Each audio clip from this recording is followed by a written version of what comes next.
Hey guys, what is going on? It is Alpha here, and thanks for joining me for another Puzzle and Dragons video.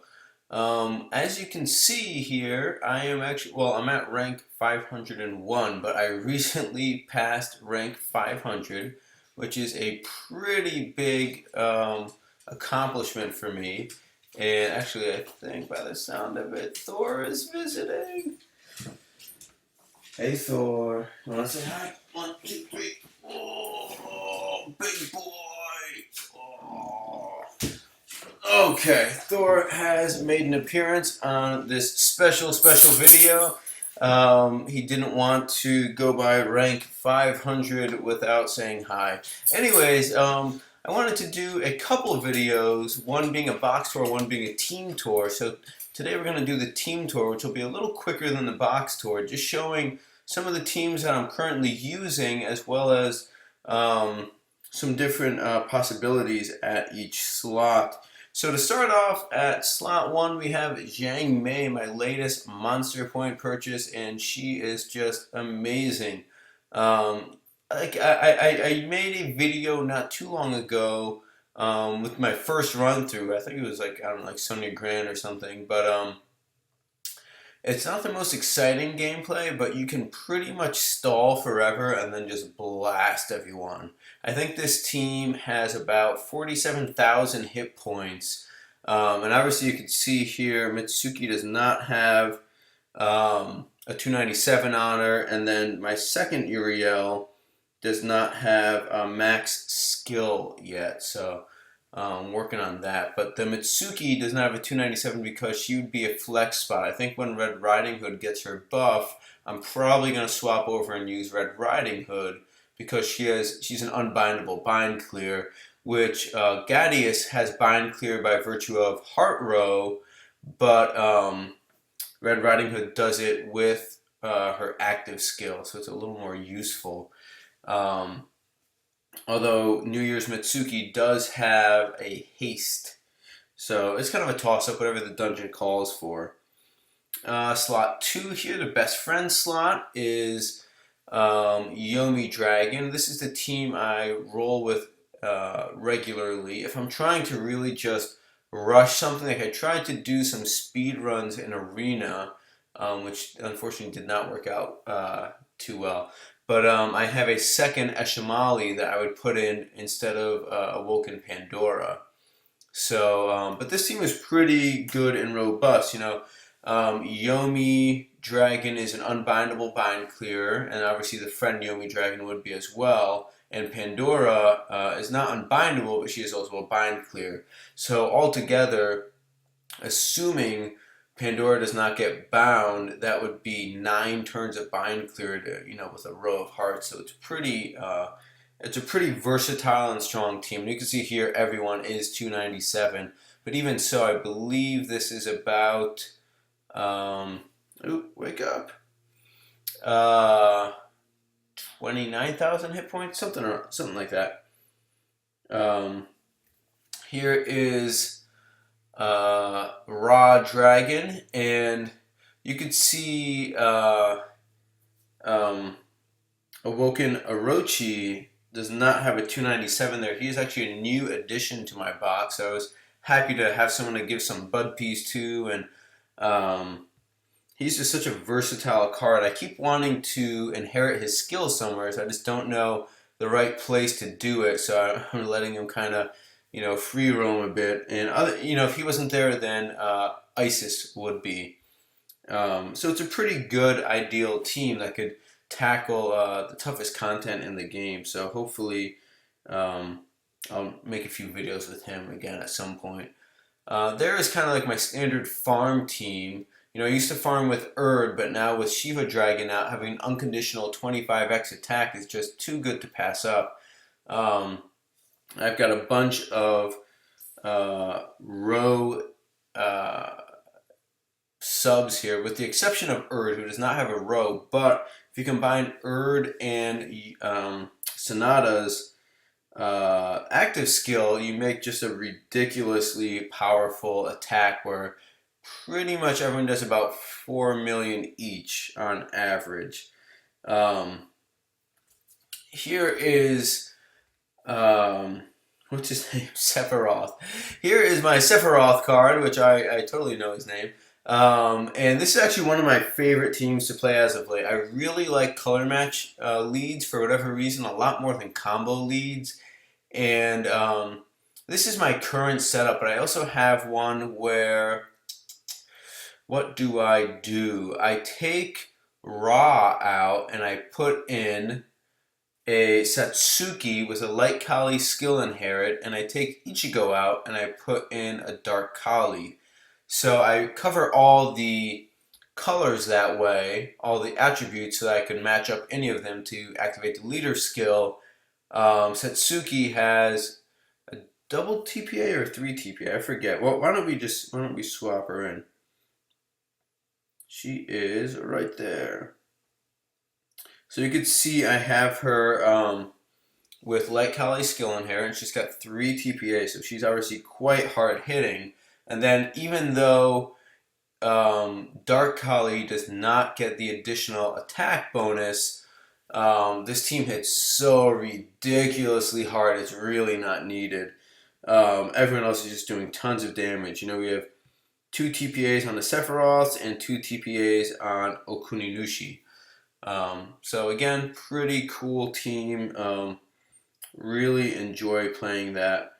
This is kind of like my standard build. I forgot why I started putting Ra there, but obviously he covers the 2 colors, so I could have Ichigo in, who is my board changer. And really, since you don't need all of the attributes to activate, you don't need that many board changers. And there's just ridiculous amounts of time to match up here. I just love it. Here is my Rukia teams. This is obviously combo based, so you're looking at what, 5 to 8 combos, and if I wanted to be a little less versatile but a little more offensive, I could take Awoken Isis out and put in who would I put in? Well, at this point, actually, I might put in where's this guy? Where are you at? This guy. If I get him leveled up and put his Awakenings in. He's a 5-turn orb changer, which it would be pretty useful. But otherwise, let's see, who could we put in? We could put in Newt if we were to level her up. Iduna if we wanted a nice big burst. We could always put in Orochi. Oh, I think that's who I had used was Awoken Karen. Even though she's row based, I mean, making a 3 colored board is typically a great recipe for high combos, which is what we need there. Let's see, Team 7. This is one I just started kind of messing around with. I'm not sure exactly what I want to do with it sub-wise. And you can see not everyone is even max leveled yet. I need to get some levels into Awoken Apollo, as well as Baal. And you can see they're almost max skilled. Baal is almost max skilled. Apollo is max skilled. Pretty much everyone, I try and make sure they're max skilled. That's when they become extremely versatile to use in dungeons, when you could be repeatedly using active skills. Of course, I say that, and then I guess they are not max skilled, but running low on Shine P. You have to do some arena runs. And let's see, Green. I don't have much going on with Green. Green kind of got left behind. Once Awoken Bastet became like not, as OP as she used to be, Green never got that kind of solid, strong lead. So this is, I mean, it's a fun team to play still.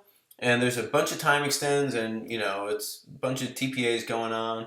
I have Perseus in there because he is a bind clear. Even though he's not unbindable, he's the only bind clear I have.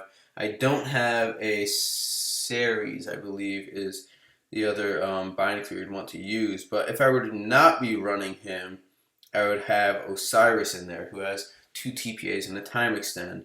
Or if I wanted to just go full retard, I could go with Liu Bei 3 TPA and just house stuff. But he typically makes such a large mass of wood orbs. Sometimes it works out great, but sometimes you just don't have the ability to make a large amount of combos because you just have a blob. And you're getting some peeks at the box here, but we'll go through in the box tour. Fire team again. Um, this team is just kind of fun for me at this point. This is like a fun farm team, and obviously with Awoken Shiva, you are looking at putting together 4 to 6 combos will max his leader skill, and then he has a double TPA. has a single TPA. Zhao Zhao has 2, and then Set has 3, and Hinokage has 3. So it's just TPA heaven here. You just make TPAs, a few combos, and stuff dies. It's cool. It's fun. When we have defense breaks, delays, it's a pretty decently versatile team. No bind clear, though. That's the only thing I'm lacking on that team. So this is just my standard dark slot here. I have Awoken Lucifer in for right now, and sometimes I'll run Awoken Pandora. But the cool thing is they pretty much use, you could swap in one or the other. And I mean, Pandora is a little more restricted with subs. She'll only boost up devils. But for the most part, they kind of share subs a bit, which is kind of cool. And let's see. No one knows. So slot 11 of 11 is just when I'm messing around with stuff. I will slot it in the 11th slot. You can see the other ones were all based on elements and whatever team I want to run for that element. Here I have my Awoken Anubis, who is not max level quite yet, and he definitely doesn't have any bad peas in him. I have so many cards that needed bad peas. And then honestly what I tried to do, I was like, alright, let's get a board change in if we need it. But also, if you don't know, Ichigo makes a Dark Kali style board, meaning you get at least 3 of every type of orb, plus he gives you extra movement time. Yomi, of course, gives you tons of movement time, 3 time extends. Yomi Dragon, 2 time extends. Ichigo just has 1, but like I said, his active skill will give you extra time to move. And then Xerog Infinity has a time extend, but also gives a Skyfall of Dark, so you're going to have those orbs to attack with, and hopefully Skyfall into higher combos. Because with Anubis, he starts, is it 8? No, it's 9. It's 9 to 12 combos are where you get your leader multiplier. So I'm just kind of messing around with it. I cannot consistently match up the entire board to proc the leader skill, but I'm just having some fun. Anyways, that's kind of what I have set up right now. There's 11 teams built up there, and there's so many more I can make with my box. So next video, we're going to actually take a tour through my box. I'll talk through things from a chronological standpoint. Let's see, what else could it be? From a plus standpoint, from an awakening standpoint, see who has latents and stuff like that, and we'll just kind of see what I've got going on, and maybe you'll see some really cool teams I could put together and run with. But anyways, that will be all for this video. Let me know what you think in the comment section down below. Did you see any cool teams that you would want to build? Did you see some spots that should be, have different subs in them? Did you see some other cards in my box that you think should really be the leaders in their respective elemental slot? Let me know, and we'll be back with the box tour next, and then we have some cool gameplay footage coming up as well. So we've got a lot of stuff lined up. So definitely, if you're new, subscribe for some great Puzzle and Dragons content. If you enjoyed the video, hit a like, and you'll see me next time.